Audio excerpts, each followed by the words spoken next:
वचन राधा स्वामी वार्तिक भाग 1 दफा 47। और मालूम होवे कि तान और तंज और निंदा संतों के सेवकों को भी पक्का और दुरुस्त करती है। जो निंदा और बदनामी न होवे तो वह जैसे के तैसे कच्चे रहेंगे। निंदा और बदनामी निशान सच्चे प्रेम का है, और सिवाय आशिकों यानी सच्चे भक्तों के दूसरे की ताकत नहीं कि दुनिया की बदनामी से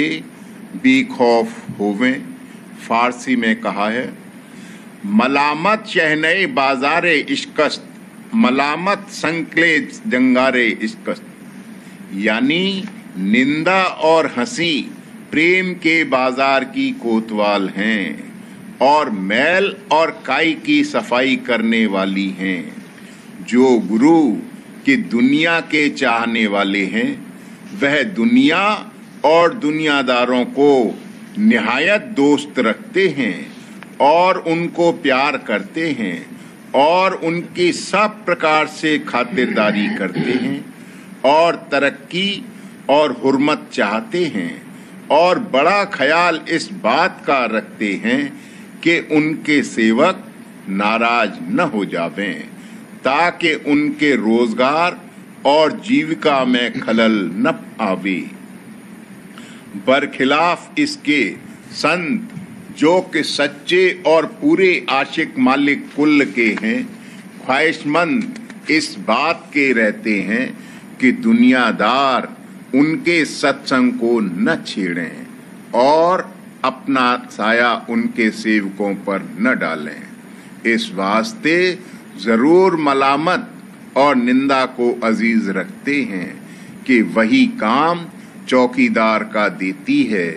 और ऐसे लोगों को उनके दरबार से हटाए रखती है। दफा 48। और मालूम होवे कि संतों का यह दस्तूर है कि जब कोई उनके पास आवे तो उसको उपदेश या उसके सामने चर्चा सत्य वस्तु यानी सत्य पुरुष राधा स्वामी की करते हैं और बाकी औरों को नाशमान और ओछा कहते हैं। इसी बात को नादान और मूर्ख लोग निंदा और हजो देवताओं और अवतारों और पैगंबरों की समझकर उनको निंदक कहते हैं और यह नहीं ख्याल करते कि जो उन्होंने ब्रह्मा विष्णु और महादेव और देवताओं और अवतारों और पैगंबरों को ओछा बतलाया तो फिर तारीफ किसकी की और सबसे बड़ा किसको ठहराया। जो उन्होंने तारीफ सत्य पुरुष और परम पुरुष पूरनधनी राधा स्वामी की तो यह बात मानने योग्य है, क्योंकि जो सबसे बड़ा और मालिक कुल का है उसकी तारीफ करना और उसके चरणों में प्रतीत और एतकाद दिलाना और उसकी सेवा पूजा के वास्ते उपदेश करना जरूरी काम है और निहायत मुनासिब, क्योंकि बगैर इसके जीव का उद्धार मुमकिन नहीं। फिर समझना चाहिए कि किस कदर शर्म की बात है कि कुल मालिक की बड़ाई को सुनकर नाराज होना और अपनी मूर्खता से असल मतलब को न समझकर बरखिलाफ संतों के वचन के कदर करने के उसको बुरा समझना और संतों को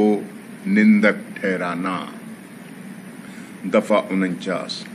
वेद और शास्त्र और भागवत और पुराण वगैरह ने अवधि यानी उम्र ब्रह्मा और विष्णु और शिव और देवताओं की लिखी है और अवतार भी जो संसार में आए वह भी संसार को छोड़कर चले गए। तब उनकी देह रूप का और ब्रह्मा विष्णु और शिव वगैरह की देह का नाशमान होना साफ जाहिर है और जब यह रूप नाशमान साबित हुए तो उनके इस स्वरूप की नकल को अविनाशी समझना या उसका इष्ट या निश्चय बांधना किस तरह दुरुस्त हो सकता है। अगर उनके निज रूप का भेद लेकर उसका ध्यान करते और उसमें इष्ट बांधते तो भी कुछ थोड़ा सा फायदा होता, और नकली स्वरूप में तो कुछ भी हासिल नहीं। इसमें साफ गलती अवाम की पाई जाती है, और जो संत उसको दूर करना चाहते हैं तो लोग अपने अहंकार और मूर्खता से उनको निंदक कहते हैं।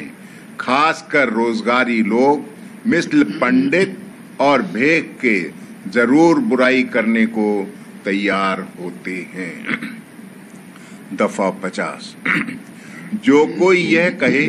कि हम अवतारों के उस रूप और पद की उपासना करते हैं जो असल रूप है, यानी जहां से अवतार प्रकट हुए हैं, तो यह कहना उनका दुरुस्त है। पर इस कदर फिर भी विचार करना चाहिए कि जो उस रूप या पद की पूजा और इष्ट इख्तियार किया तो इससे उस पद की पूजा और इष्ट क्यों नहीं इख्तियार करते जहां से अवतारों का असली पद पैदा हुआ। मेहनत और तरीका दोनों पद की पूजा का बराबर है, पर उनके फल और फायदे में भेद है। इस वास्ते सबसे बड़े और ऊंचे पद की पूजा और इष्ट मुनासिब है, और यही संतों का इष्ट है, और इसी को संत उपदेश करते हैं। इस उपदेश से यह गरज नहीं कि और स्थानों के मालिक से विरोध और ईर्खा इख्तियार करना चाहिए, बल्कि सत्य पुरुष राधा स्वामी के इष्ट वाले को भी धारणा हर एक पद की जो कि उसके रास्ते में पड़ेंगे करनी पड़ेगी। बिना इसके वह स्थान फतह न होवेंगे। लेकिन इस राह में चलने से पहले इष्ट अपना धुर और निज स्थान का दुरुस्त करना चाहिए, और हर एक स्थान के हाल और कैफियत को बखूबी समझ लेना चाहिए। किस वास्ते कि दुनिया में भटकाने वाले और भरमाने वाले बहुत हैं, और खुदा और परमेश्वर और परमात्मा और ब्रह्म और पार ब्रह्म और शुद्ध ब्रह्म और सत्य नाम कहने वाले भी बहुत हैं। पर असल में इल्मी ज्ञान भी इन पदों का जैसा कि चाहिए और उन मुकामात का जो कि इनके रास्ते में पड़ते हैं तफसीलवार नहीं रखते। ऐसे शख्स हमेशा धोखा खाते हैं और मालूम नहीं होता कि वे किस स्थान के धनी या मालिक को ब्रह्म और खुदा और सतनाम कहते हैं। इस वास्ते संतों ने दया करके मुमुक्षु को पहले पहचान स्थानों की कराई और फिर इष्ट सत्य पुरुष राधा स्वामी का दृढ़ कराया, जो कि सबसे ऊंचे और आखिरी पद हैं, और फिर अभ्यास रास्ते पर चलने का बतलाया। इस तौर से अभ्यासी मंजिल तक पहुंच सकता है और सब स्थानों की कैफियत और हकीकत भी जान सकता है, और अपने पूरे और सच्चे मालिक की ठीक ठीक समझ लेकर और जिस कदर की पहचान उसकी यहाँ हो सकती है करके अभ्यास शुरू कर सकता है। और जो भेद नहीं मिला और पहचान और समझ नहीं आई तो मालिक के चरणों में न तो सच्ची प्रीत पैदा होगी और न उसकी रोज बरोज तरक्की होगी और न धुर तक पहुंचने की ताकत होगी। कहीं न कहीं रास्ते में किसी मुकाम पर धोखा खाकर ठहर जावेगा। प्रेम पत्र राधा स्वामी, चौथा भाग,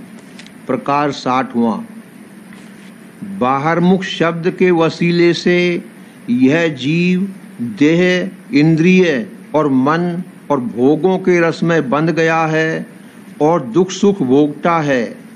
अब जो कोई अंतर के शब्द में सतगुरु से भेद लेकर चित्त लगावे तो वह आहिस्ते आहिस्ते चढ़कर एक दिन कुल मालिक के धाम में पहुंचकर परम आनंद को प्राप्त हो सकता है। सूरत रूह ऊंचे से ऊंचे धाम यानी कुल मालिक राधा स्वामी दयाल के चरणों से उतरकर पिंड में नेत्र के स्थान में बैठी है। इसी जगह इसका बंधन देह और दुनिया के साथ हुआ और यही स्थान कर्म करने का है और यहाँ ही दुख सुख का भोग होता है। इसी आँखों के स्थान पर बैठकर सूरत इंद्रियों के वसीले से भोगों में और बाहर मुख शब्द में रची और दुनिया और उसके सामान का विस्तार किया। सूरत असल में धुन रूप थी, सो पिंड में बैठकर इस लोक में भी शब्द के साथ मेल करके कुटुंब परिवार और धन माल और भोगों में फंस गई और इसी देश के शब्द के वसीले से कुल कार्रवाई कर रही है। बालकपन से माता पिता और कुटुंब परिवार और जिन जिन से काम पड़ता गया और व्यवहार बढ़ता गया उनके शब्द में रची और बंधी और दुनिया की कार्रवाई सीखी और उसमें बरतने लगी और नाच रंग और गाने बजाने का रस और आनंद लेने लगी। दुनिया में मन और इंद्रिय और भोगों का संग करके इस कदर फंसाव और घिराव सूरत का हो गया है कि अब बगैर मदद सतगुरु के इस कैद से छुटकारा मुमकिन नहीं है, बल्कि दिन दिन बंधनों के बढ़ाने की कोशिश की जाती है और जिस कदर विस्तार होता जाता है उसी कदर खुश होकर अपने भागों को सराहती है। इस देश में जिस कदर की आदमी आपस में मिलते हैं और मोहब्बत करते हैं उसी कदर काल पुरुष यानी निज मन उनको आपस में बांधता और फंसाता चला जाता है और यह सब एक दूसरे को संसार में बराबर मदद दुनिया की तरक्की के वास्ते देते हैं और उसकी हानि में दुखी होते हैं। फिर ऐसी हालत में जीव की क्या ताकत है कि अपने बल से अपने छुटकारे की कोई तदबीर या जतन कर सके, बल्कि अपने निज मालिक और निज घर को इस कदर भूल गया है और यहाँ के पदार्थों को देख करके इस कदर उनमें भरम रहा है कि कभी अपने घर की सुध भी नहीं लेता और न ऐसे लोगों से कि जो घर का भेद और रास्ता बतावें और चलने में मदद देवें मिलना चाहता है, बल्कि उनसे दूर भागता है और उनका वचन सुनना और मानना नहीं चाहता। अब ख्याल करो कि जब जीव सूरत अमर है और इस देश में थोड़े अरसे ठहरता है, फिर किस कदर नादानी और गफलत है कि इसी लोक के सामान और अपने कुटुंब परिवार और बिरादरी के संग में दिल और जान से लिपटता है और उन्हीं को अपना आधार और सुख का कारण समझकर उनमें मजबूत और गहरी प्रीत करता है और अपनी मौत और इस देह और देश को छोड़ने की और फिर आइंदा कहाँ जाना और रहना होगा और वहाँ दुख मिलेगा या सुख जरा भी सुध नहीं लेता और न खोज इस बात का करता है कि उसका करतार कौन है और कहाँ है और आया कोई ऐसा भी स्थान है कि जो हमेशा एक रस कायम रहे और वहाँ पहुंचकर यह जीव भी अमर हो जावे और परम आनंद और महासुख इसको प्राप्त होवे। यह भेद और यह हाल संतों के सत्संग से जो कि कुल मालिक के धाम के जो महा आनंद और महासुख का भंडार है बासी है। मालूम हो सकता है और वे जीवों को गाफिल और भूला हुआ देखकर अति दया करके इस लोक में नर रूप धारण करके प्रकट हुए और अनेक रीति से जीवों को अपनी तरफ खींचकर भेद उनके सच्चे माता पिता कुल मालिक और उसके निज धाम का जो कि उनका निज घर है समझाते हैं। और भी हाल इस देश का जो कि मन और माया का धाम है और जहाँ कोई चीज स्थिर नहीं है और उसके सुखों के साथ दुख भी लगा हुआ है और जिसको मौत के वक्त जरूर छोड़ना पड़ेगा, सुनाकर जुगत अपने निज घर यानी कुल मालिक राधा स्वामी के धाम में चढ़कर पहुँचने की बताते हैं और मेहर करके अपना बल और मदद देकर जो कोई वचन माने उससे रास्ता तय कराकर निज घर में पहुंचाते हैं और बारंबार देह धरने और जन्म मरण के चक्कर से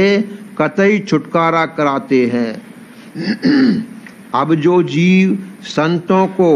मुआफिक माता पिता और कुटुंब परिवार के अपना हितकारी समझकर उनके वचन को चित्त से सुने और माने और प्रीत के साथ उनका सत्संग करें तो वे संसार और उसके भोगों की तरफ से आहिस्ते आहिस्ते हटाकर और उपदेश देकर अंतर्मुख शब्द में जो हरदम हर एक के घट में बोल रहा है लगावें और तब रफ्ते रफ्ते अभ्यास करके अंतर में सूरत और मन जो कि संसार में लिपट रहे हैं धुन का रस लेकर चलना और चढ़ना शुरू करेंगे। इस तरह जिस कदर संत सद्गुरु और प्रेमी अभ्यासियों का संग बढ़ता जावेगा और बारंबार सत्संग के वचन सुनकर संसार का मोह घटता जावेगा, उसी कदर अंतर शब्द और स्वरूप में रस मिलेगा और प्रेम बढ़ेगा और कुल मालिक राधा स्वामी दयाल और संत सद्गुरु की मेहर से रफ्ते रफ्ते एक दिन निज घर में बासा मिल जावेगा।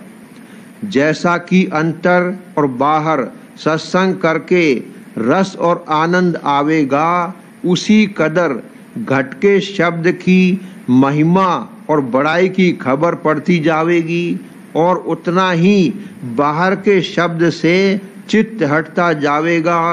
और वह रूखा और फीका मालूम पड़ेगा। इस वास्ते कुल जीवों को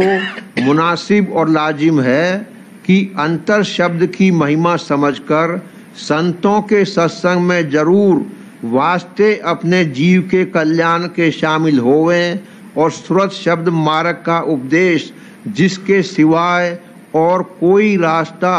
कुल मालिक से मिलने और अपने निज घर में उलट कर जाने का नहीं है, संत सद्गुरु और उनके निज प्रेमी से लेकर जिस कदर बन सके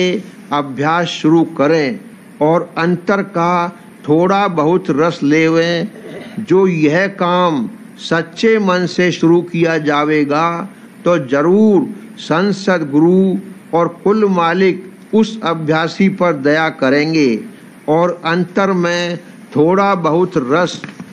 और आनंद बख्शेंगे कि जिससे तरक्की दिन दिन होती जावे और एक दिन काम पूरा बन जावे। जो जीव की इस दुनिया की नाशमानता और मौत को हरदम सिर पर खड़ा देखकर नहीं चेतेंगे, यानी गफलत और बेपरवाही सच्चे परमार्थ की तरफ से नहीं छोड़ेंगे और अपने जीव के हमेशा के वास्ते सुखी होने का फिक्र नहीं करेंगे, तो वे हमेशा जन्म मरण के चक्कर में रहकर बारंबार देह धरेंगे और दुख सुख भोगते रहेंगे। यह फल उनको बाहरमुख शब्द और भोगों में रचने से मिलेगा, और जो संतों के सत्संग में शामिल होकर अंतर्मुख शब्द में लगेंगे तो एक दिन सच्चे मालिक के महल में वासा पाकर परम आनंद को प्राप्त होंगे और काल और माया के घेर से जहाँ जन्म मरण का चक्कर जारी है पार हो जाएंगे।